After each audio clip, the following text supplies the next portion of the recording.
যাদের হৃদয়ে আছে আল্লাহর ভয়, তারা কভু পথ ভুলে যায় না।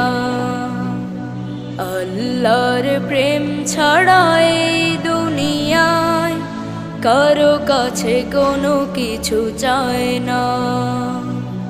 দিন কায়েমের পথে যারা অবিচল, তারা হলো আল্লাহর প্রিয়জন। বাতিলের কাছে যারা হার মানে না, সংগ্রাম করে যায় আমরণ।